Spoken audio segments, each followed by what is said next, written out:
Welcome to Iconic Talk, your number fun podcast in Winchester for community conversations, sometimes clowning, take the center stage here in the Icon Media Studios, being able to just give you all of the features of what makes Winchester an amazing town. I'm Mark Francis, your host for today. Rachel Racy's Spotlight is unfortunately not available with us today, but I'm still so excited to bring you an amazing conversation with a couple friends of mine, Heidi Buckner and Buffie Kulton, who just coming on the heels of our last episode, which by the way, we had a little audio snafu last episode where some of you might have downloaded the previous episode in light of trying to listen to the most recent one. So I apologize for that. We were able to fix that very quickly, and hopefully you'll be able to download this episode and all the future ones down the road like normal.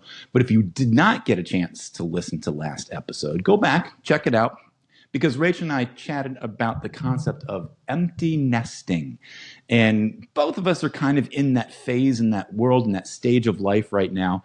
And you think about all the things that go on as a parent, from raising them from birth to then getting through elementary school and getting through middle school and getting through high school, and then seeing, are they going to go to college or not? And what are the next steps for them as a career? And how are they going to make life on their own?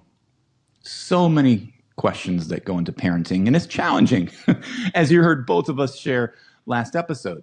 It just makes sense to segue into our conversation today, because the ladies who I'm going to get a chance to chat with here in just a second really help parents in that capacity of when parenting gets challenging, because maybe there's something going on with your child that you might not think is natural or normal.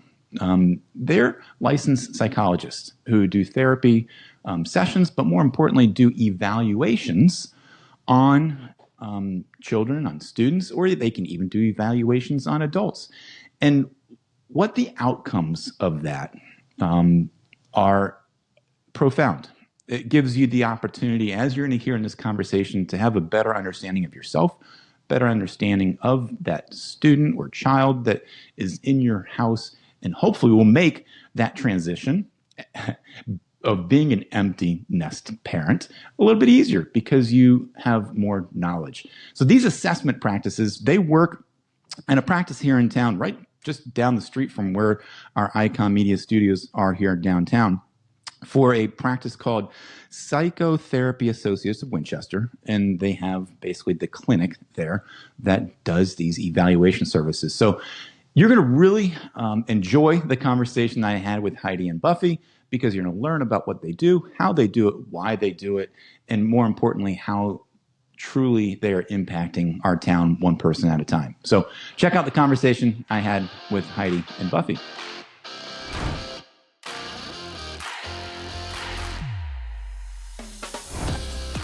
Well, hey there, everybody. I'm here with Heidi and Buffie. Excited to dive into your careers. How are you guys? Oh, great. Good. Smiling Good. faces. Yeah. Yes, okay. yes, We're not zoning off yes. into oblivion here. I've Yes. got two live humans here in the studio with me, do. ready to communicate and ready to share what you guys have to offer. But before we do that, I just like to get to know people first. So you can tag team these questions. Buffie, I'll start with you. What brings you and what brought you to Winchester? Like, how did you land here as your home? I was born here. So you are the official townie. Yes? I am. Okay. Mm-hmm. Yep. Heidi, how about you? So I grew up in West Virginia, not very far away from Martinsburg. Went to college at Radford, met my future husband at Radford. And then I had a job actually back in West Virginia in Berkeley County. And my husband refused to live in West Virginia. Oh, okay. And so no judgment there, but sure, I get it. So we moved to Winchester because it wasn't too far away, and we've been here ever since. How long ago was that? For me, oh gosh, I think actually it's about 30 years now. Yeah, good. So you're a pseudo townie like me. For sure. I was going to say, she's a townie too. Close enough. Yes. So what was it like to grow up in Winchester? Any any special comments of what the town brought you as you were growing up? I was here before the mall was built. I mean, there was nothing here. Like we had one movie theater. You know, there was no Target, there was no Walmart, there was no, as if those account for anything, but like there was very little to do when I was younger. There's a lot more now compared to then. Yeah. So I don't know if that's a good thing or bad thing. More things for kids to get in trouble and, you know, problems to happen. Better. Like I think we have like better restaurants now. Like the downtown walking mall was dead for so long. Yeah. Now it's beautiful and you know, it's great to go down there. Like I think we have a lot more options, and as DC's grown closer to us, it gives us more like options at a distance. Yeah. No, I agree. And so you guys coming from different backgrounds and being therapists as you are, it's always good to kind of hear your stories and perspectives. What were your careers like leading up to where you are now? Buffy, walk us through kind of like what your education was like and what you did. I graduated from JMU with my bachelor's. I got a master's degree from Shenandoah, and then I got another master's degree later, which led to what we're talking about now. Yeah. But I was a teacher in Winchester City for, 20-some years. And then I went back to school for that second master's degree in school psychology and became a school psychologist. I was in Winchester for part of that time, and then Prince William County, and then came to Frederick County about 8 years ago. And in that time, I also got my private practice license, which is how Heidi and I ended up together. That's how you guys met. Yeah. Heidi, how about you? So what was your career path like? So different. I went, started undergrad at Radford, straight through, didn't take any time off, went straight to grad school, school psychology, just followed that path. And I worked for 2 years in Berkeley County. And then most of my career has been in Loudoun County. Been doing private practice now for, I guess, about 5 years. So, yeah. But both of you are from the educational systems, right? Like, I'm always fascinated and curious, but also just very thankful for people who work in the public school systems because I couldn't do it, So there's obviously some sort of passion there that is going to drive you to stay. Otherwise, when you hit a bad day, you'll be like, nope, I'm out the door. So, so what about the education system was an attraction for you guys? I think for me, my dad was a teacher and my mom was actually an assistant, in a special education classroom. I just grew up around educators and I wasn't really sure what I wanted to do when I went to college for sure. I ended up majoring in psychology, wasn't necessarily sure that I was going to go into school psychology. I didn't really know a lot about it at that time. I remember taking, one class, a behavior modification class in undergrad, and I was like, oh, I really like this. And it was taught by a professor who was a school psychologist. And, having been in that world with just my family, I thought, well, this is the path I want to go down. And I would say, everybody has, things that, kind of frustrate them about their jobs and have, good days and bad days. But I would say, I guess I'll speak for Buffy and I both.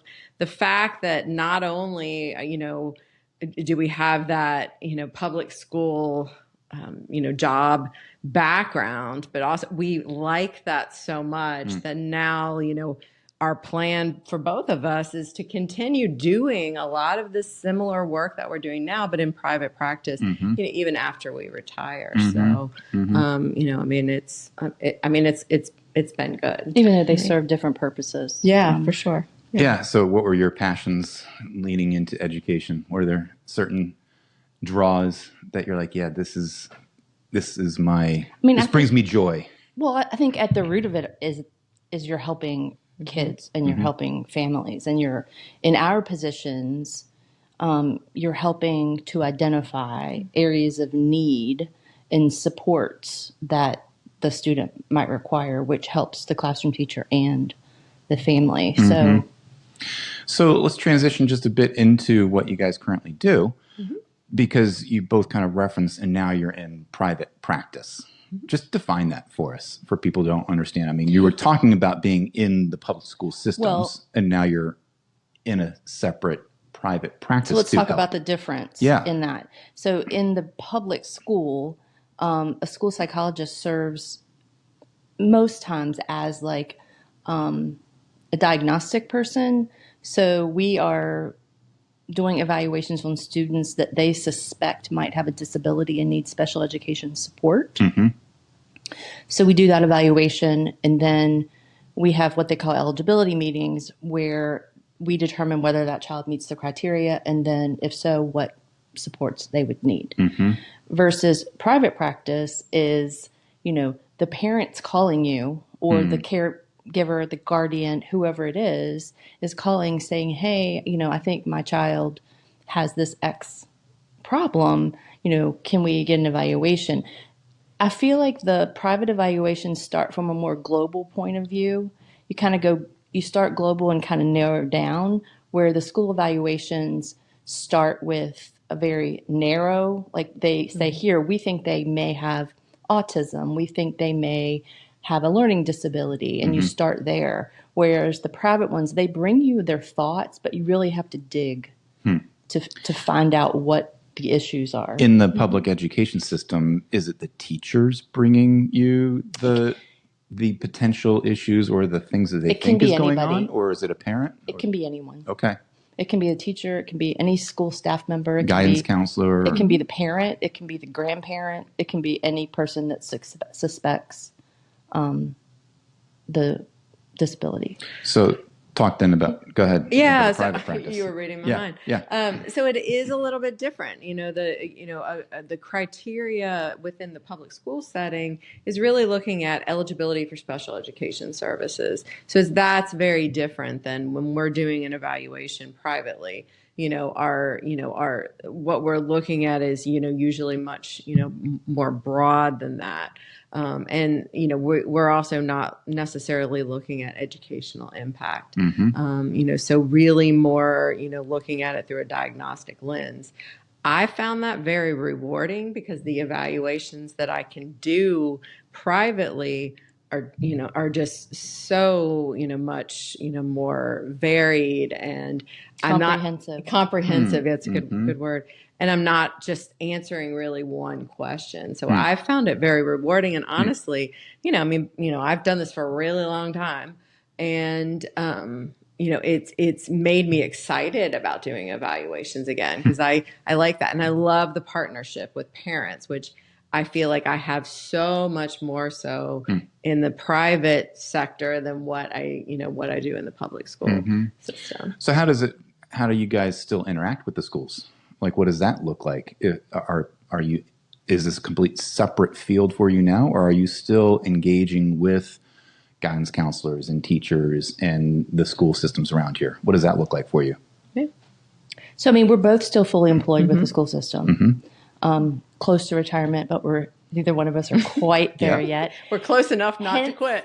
Hence private practice, because we want to just transition out of our public education job into private practice. So Heidi's been doing private practice for 5 years, and mine's 3. So we're still very connected to public education, because we're still fully employed as school psychologists until we decide not to be. Until you decide not to be. Okay. Well, that's just for maybe another episode down the road. But talk to me about, like, you mentioned just a few examples, whether it be autism or some sort of learning disability. Dive in deeper with that. Like, what are some of the things that you guys are capable of tackling and evaluating? Sure. So I think, I kind of think back to some of the referral questions that, that I've gotten, and kind of, the diagnoses that, I've landed on. Frequently concerns are for ADHD, and just to, kind of piggyback on the last question too, even working, privately, Buffy and I both, recognize the importance of getting information from multiple sources. So even though, even when we're working outside of our, public school jobs, we're still seeking information from the teachers, of the, of our clients, and from the still parents, from the parents, yes, yeah, really trying to get all, of that information, because we recognize that that is definitely important, and it's another factor at play. And now I completely lost the question that you asked. Categories. Yeah. So ADHD, frequent, a pretty frequent one. Are you talking school more, or are you talking private? I would say more private for me. ADHD, autism is actually, quite frequently a referral concern. I think there's a lot of kind of misunderstanding of what autism is, but a lot of times that will be, one of the concerns.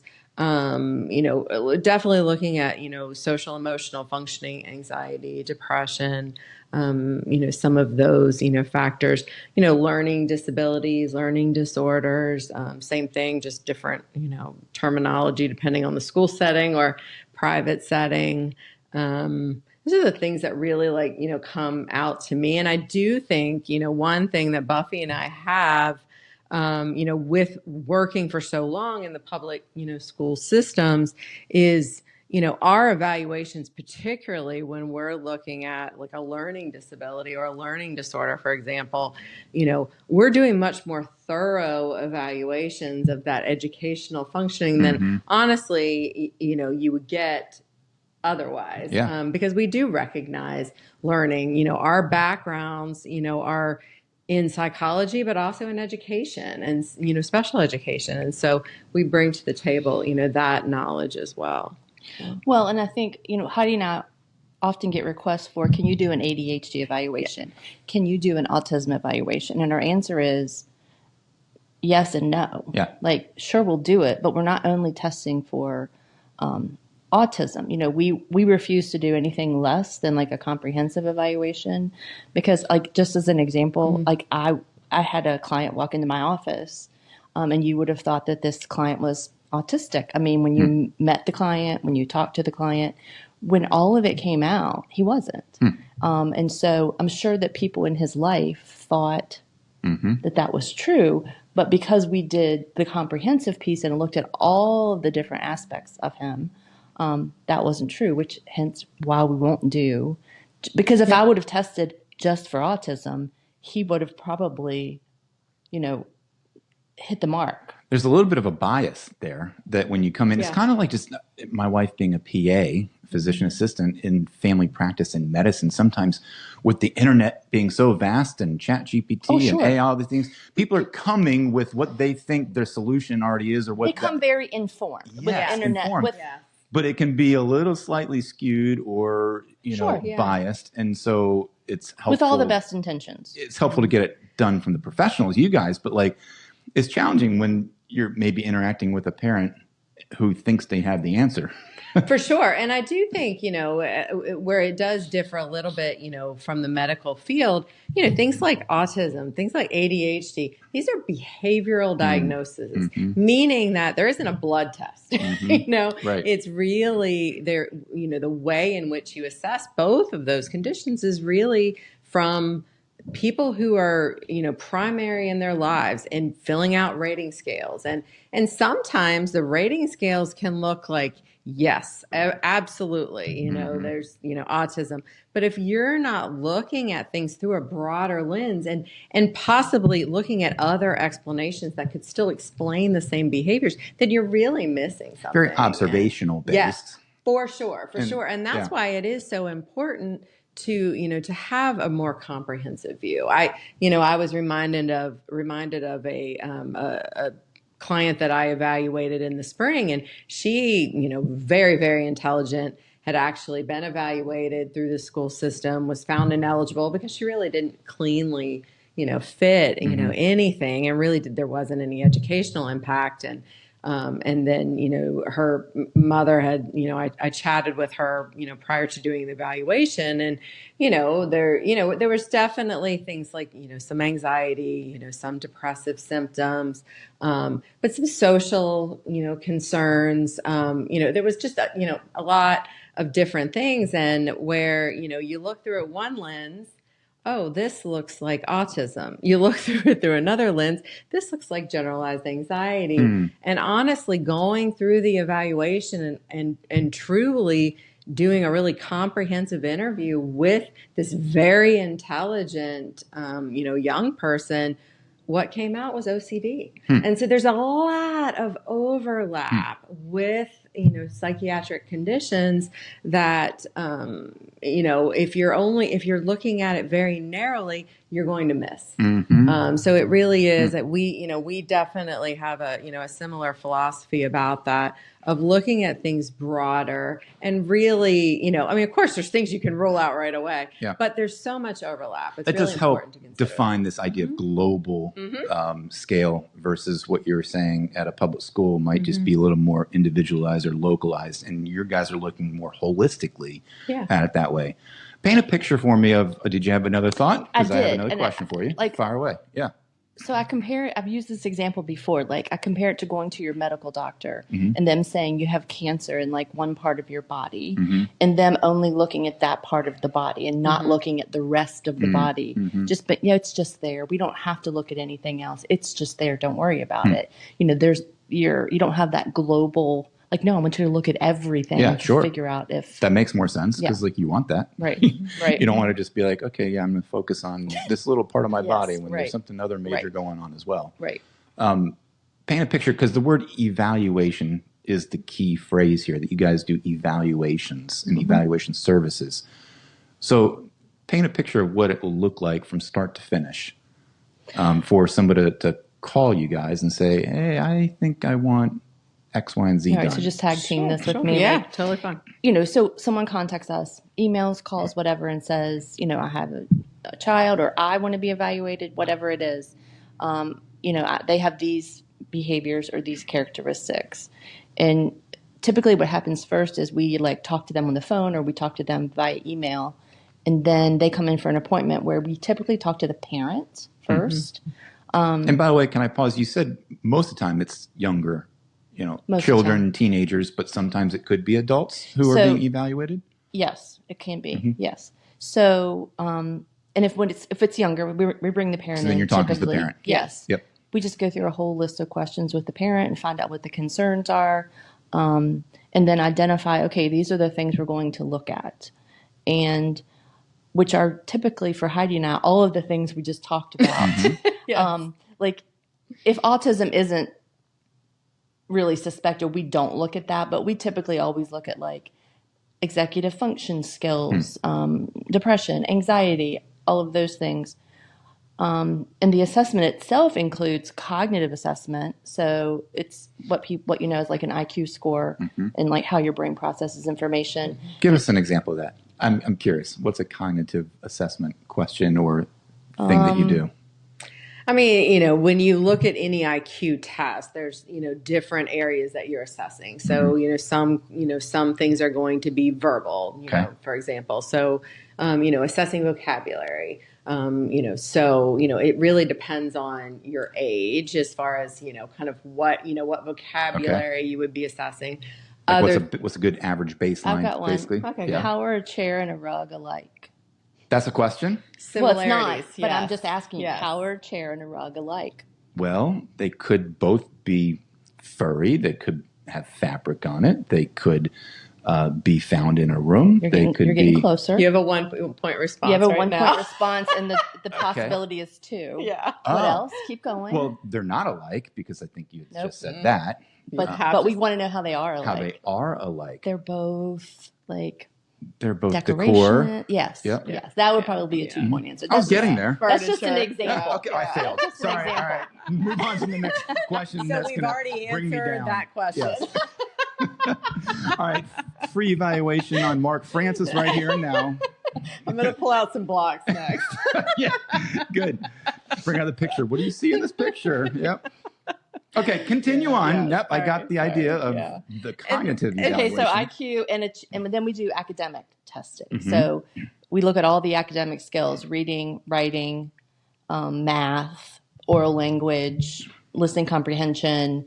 We might do like intense reading skills. So that's like one kind of half of it. Do you want to talk about the other part? Yeah. So two, I think, even with academic testing, if the concern is academic, and it's not always, in our, Right. in the private setting, generally, at least for me, I'm going to look at just a broad, I want to have a broad understanding of, a child's, academic skills. Where are their reading skills? Where are their math skills? Where are their writing skills? And that would just be just to kind of get an idea of where they are. Are they age appropriate or are they not? If the concern is more learning based, then we're looking at not only all of those academic areas that, Buffy said, particularly if it's a reading concern, we're also going to look at more of those underlying reading abilities, those areas of processing. So, while we talked about, an IQ test, gives us information regarding, an individual's processing skills, we're going to delve into that, a little deeper and try to really find that explanation for why isn't this child, reading or decoding at the level, that they should be. And so we're, looking at all of that as well. So hold on, let me pause you for a minute. Yeah. So like to make that make a little bit more sense, like the cognitive testing, typically you're looking at like verbal comprehension, like your verbal skills. Like, can you analyze things verbally, understand things verbally? You're looking at visual spatial ability, reasoning skills, working memory skills, processing speed skills, long-term memory skills. So then back to what Heidi was saying, we're trying to figure out, oh, their long-term memory is pretty low. That could be the reason that they're not doing X or they're doing poorly in Academically. X. Yeah, so like academically, right. So we're looking at that like whole picture. And trying to find the explanation for why, which I do feel like is something that connection isn't always made, particularly in, private evaluations.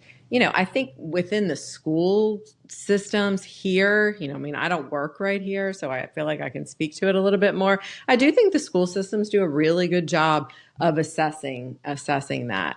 Privately, not always.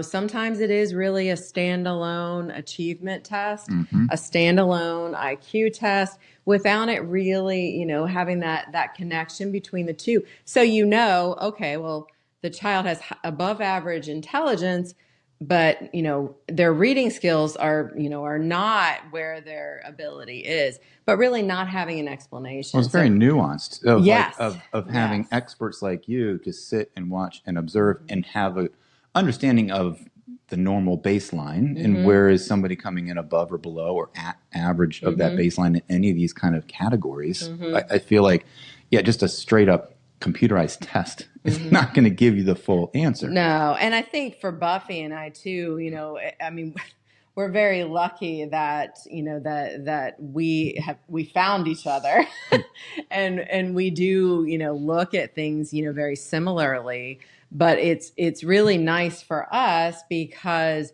we have each other coming, from a similar, theoretical background where, we can say to each other, okay, well, I'm seeing this, like, what do you think about that? So we can have these conversations and so, ultimately our goal is to do an evaluation that answers the referral questions and provides just information so that a parent, a guardian, whoever's bringing that child in has a better understanding of that child. And how to support them. And how to support them. Yeah, for Let sure. me push pause in Yeah. the evaluation process because you mentioned you're glad that you have each other. Yes, yeah. How did that come together? What's the story of you guys finding each other? Because you mentioned it as if like it's a defining moment We for didn't where you know guys each other. are. No, we didn't know 5 years ago. Yeah, it's pretty funny. So I wanted to get my private practice license, and decided I needed to just find someone who was a school psychologist who had their private practice license. And I literally Googled it and I found Heidi and I'm like, oh, she looks like somebody I would get along with. So then checks the boxes. This was like, in the morning, like 8:00 in the morning on whatever day of the week. And I look her up on Facebook. Mm-hmm. So I'm like, oh, we have like all these mutual friends. So I message her. And like 8:30, I'm like, this is who I am. This is what I'm interested in. Not quite stalkery. Can you help me? Yeah. Right. Uh-huh. And she messages me back, I'll call you at lunchtime. Okay. And so she called me at lunchtime. And I think we had coffee on that Saturday. We did, yeah. And like she came with all of this, here's a supervisor for you. Here's her name. Here's all the forms you need to fill out to get your private practice license. Yeah. This is better than a dating app. Yeah. Just a quick little... it was, yeah. And then... well, and I also, I'll pause you for a second. I liked her immediately, so I don't know. I mean, if she hadn't had a good personality, I might have been like, I'm busy. But Heidi kind of helped me get that process started, and then there's an excruciatingly hard test you have to take to get your private practice license. Mm-hmm. So I had to do that for a couple of years, and so Heidi was doing her private practice thing. But we kept in touch. Mm-hmm. Mm-hmm. And then I ended up joining the practice where we are now. Mm-hmm. And then Heidi ended up needing a practice to go to. So I was like, come with me. Come join together. Yeah, and you great. guys are the two evaluation experts. Yes. Where you guys practice, are right now. Yeah. We're the only psychologist in that practice. Mm-hmm. So, it is a practice that I think probably has a good reputation for therapy. But definitely. With Buffy and I joining the practice, then, we've added, that evaluation, aspect. Which is not to it. Really out there. People don't really know that. Yeah. We offer that as a practice. It's certainly helpful. Mm-hmm. So let's get back to that. Sure. So if you're meeting with a parent, you're then going to meet with the actual patient. Client. Mm-hmm. Sorry, get my words right here. All good. How many meetings or interactions are you going to have with that client? So typically, it varies. Some of it, I'll say what I typically will do. So, we start with, the meeting or the intake with the parent. Buffy and I are always starting with that, that IQ test, the cognitive assessment, doing that academic achievement. And then we're also looking at social, emotional, and behavioral functioning as well. For me personally, I like to do at least 2 to 3 2-hour testing sessions. That's generally, what I do. There are situations where, maybe, the client has a very short attention span. Like if you're working with a young child and, a 2-hour amount of time where it's just testing is too long. You know what I'm thinking. That's too long. And so then that may then, bleed into having, to do more sessions. I would say for me, I do typically, it's, 2 to 3 testing sessions, that intake appointment to begin with the parent that doesn't include, the child who's not 18, and then the feedback session. And that's where we go over, the written evaluation, all of our findings, tying that all together so that, I know my goal, and I'm sure, Buffy as well, we want people to understand, the evaluations that, that we've done and feel like they're really getting what they're paying for, honestly. And I would say, and I know you would agree to this, that most people, I would say all people that, we've had the pleasure to work with have been very appreciative of the work that we've done and also just, taking that time, to really uncover things, provide that information. And so, they know what, how to move forward.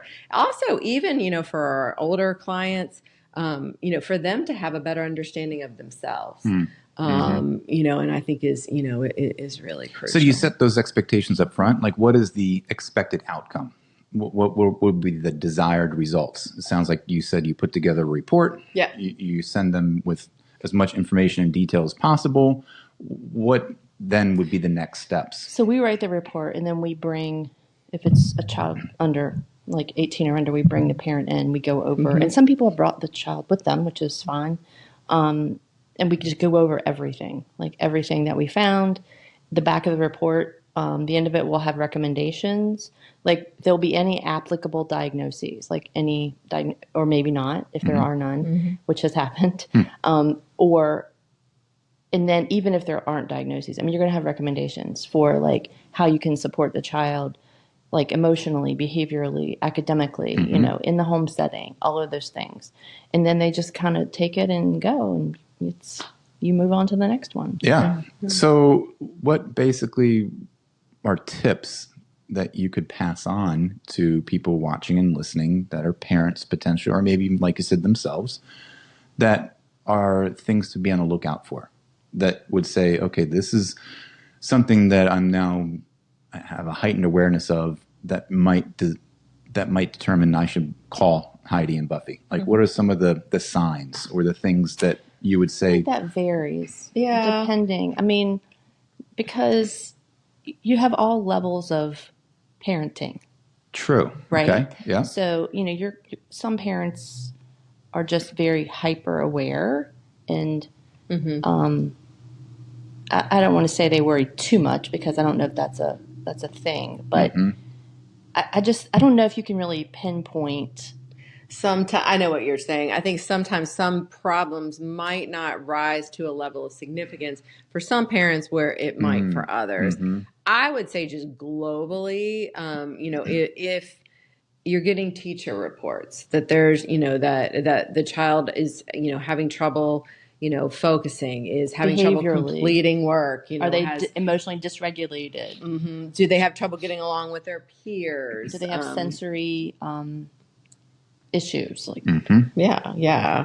I think too, you know, sometimes, and you know, if they're having learning difficulties, but maybe isn't rising to the occasion where it would be where the school system, you know, would do an evaluation, but there are still some learning concerns. You know, those are all red flags. I think, you know, during this time, high anxiety, you know, which is, you know, frequently, you know, something that, you know, that we're seeing and treating and evaluating for, you know, school refusal, you know, not wanting to do things that they used to want to do, you know, all of those types of things. I can see why you were hesitant to answer my question. I get it. But I think it's also important to note that, you know, we're talking about the school setting and the private setting, and they do not equate to one another. No. Meaning we could give a diagnosis, and that does not, you know, equate to a disability in the school setting. So a child could have autism, like medically, like we could diagnose them. They could go to school, and because we have that educational impact component, if their level of autism does not negatively impact their educational performance, that would negate any assistance in the schools. Really. Right. So there is a difference, and that's hard for parents to understand sometimes, because they come in with, but he has a diagnosis, and you're like, we know, but like this is. And I do think that's another nice thing, and something that, you know, Buffy and I bring to the table is we have a really good understanding of special education law, of 504, you know, and how that works, you know, within the school how to navigate setting. all that. Yes. Yeah. And I know, you know, I mean, we both have, you know, participated in those conversations, you know, with parents, and actually, you know, assisted parents in kind of, you know, knowing what to do, what those next steps are.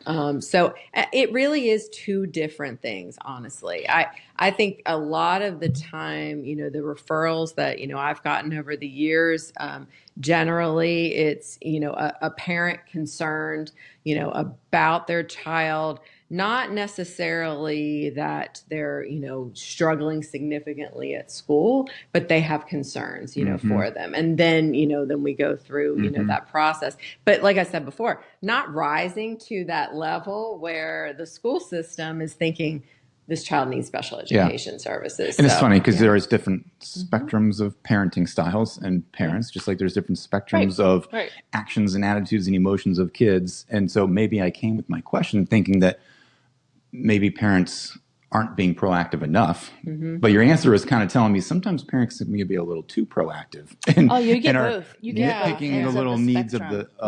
the children. You get both. Yeah. So it's being aware, I think, that this is an opportunity for parents to utilize is a help to start with. For sure. And, when you're working with us, we're working with you. Yeah. You're our client. We're not, working for the school system. We can help, advocate, for you, in that process and, really, provide you and equip you with that information. What's the age range? Like how young, for example, have you gone?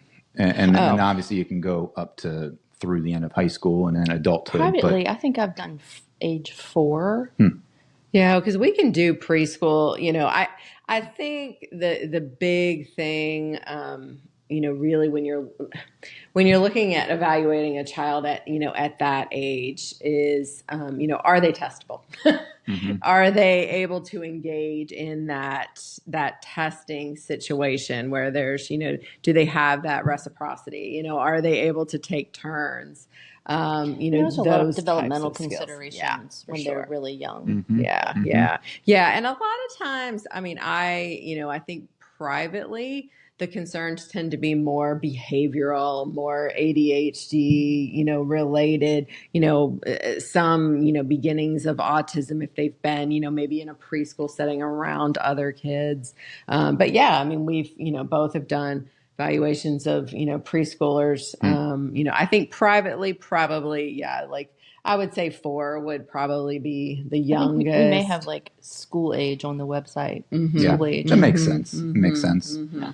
But we can. We have, we have the test batteries that, for preschool. But most of the time we're really looking, I would say most people who are pursuing evaluations, privately do tend to be more school age. So we're looking at, more kindergarten, through high school. I'll also do evaluations. I know Buffie as well, of more college age. I've, had some of those where, they're looking for accommodations in college. Interesting.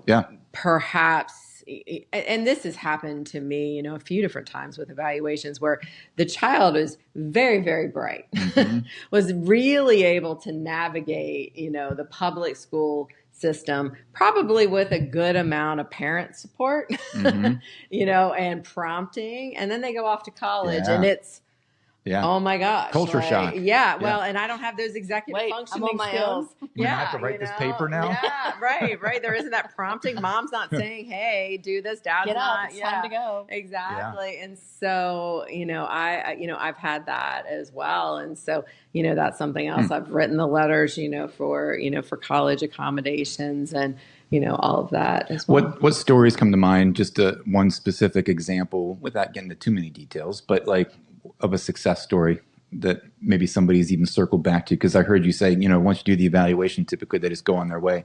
Has anybody come back and circled back to you guys and given you follow-up, reports of, the success? So I would say for me, I've evaluated siblings. Me too. Few different times. Or people say we'll see you in a couple years when our other child gets to this age. Right. Because I do think, Buffy and I strive to have good relationships with the people that we're working with. And there is a certain level of trust. And I think that's really valuable. And it's not always something that, people, feel. And when you do feel like that, then, you want more information, and so, siblings, certainly. Sometimes, I've done evaluations and then I've, worked with the school age client in therapy as well. And so I think, that for me is very rewarding. I have, I have one that I'm still currently working with, and it's really interesting to watch that progression and really see, kind of how things, have improved. It's funny you say that, though, because I naturally would have thought that it would lead into therapy sessions, but that's not really your intent. Not necessarily like that. It can, and that's what I'm talking about for me. Not always does it. Sometimes it really is a standalone evaluation. It just depends on the purposes, But it's not like it's not like you're trying to, sell the parents, be like, oh, I'm going to do these evaluations, so then I get you hooked into some long-term thing. Yeah. That's not the case at all. No. Yeah. Oftentimes they leave and it's over. Yeah. Yeah. And you kind of wish you got updates on how they're doing. How did it go? Right. Because you worked with them so closely and you know them so well. The biggest success story, and Heidi knows this, that I can think of is I evaluated a young girl, high school. They were a great family, and the mom wanted me to send her the report before she came to the results meeting. And I usually don't do that, but she said, I really just want to read it over and absorb it before I come and talk to you. So the mom read it, and, I don't know if she said it to me in person or like through a text message, but she said, I've never not had questions about my child. I don't have any questions about my child right now. Right. I mean, they still came to the results. We still talked about it. And like one day I'm down the mall and the girl like chased me down and she was like, Miss Buffy, and like gave me a big hug. Nice. But so that's a huge compliment. Yeah. And to me, it's better. part of that's why I wanted to have you guys on the podcast, because you guys are really improving our town one person at a time, just chipping away. And just, again, because it's more about having a self-awareness as a parent, but also as the client, as a child, as a student, to then know how you can navigate life. And the more you know about yourself, hopefully the better off you're going to be within the context of others around you and the community around you. And again, I see it as a really improving our community kind of concept.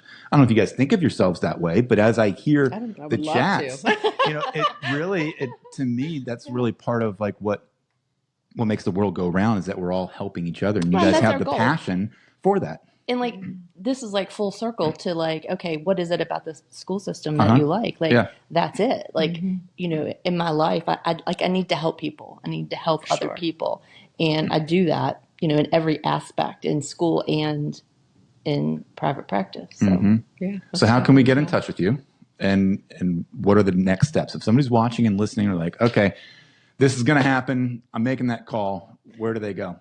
There's a couple different ways. You can call Psychotherapy Associates of Winchester. We do, there is a broad, like a main line there, and then we get referrals and information, about concerns or potential clients in that way. There's also a form on the website that you can complete. If you're looking for evaluations, you would want to, to check either, Buffie or I. Our names. I think there is a place to check. Or if you're not the sure, clinician. just say not sure, and Heidi and I will figure it out. Yes, we work very well together. The other place that you can find both of us is Psychology Today, the website.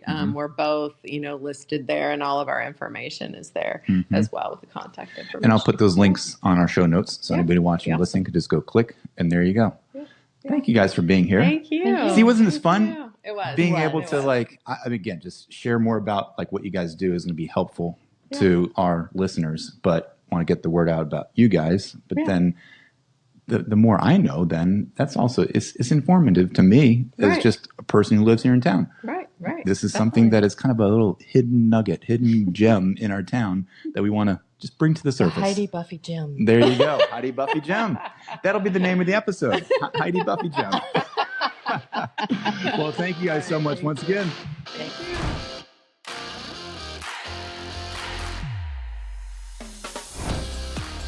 Well, once again, it was such an amazing opportunity to chat with Heidi and Buffy.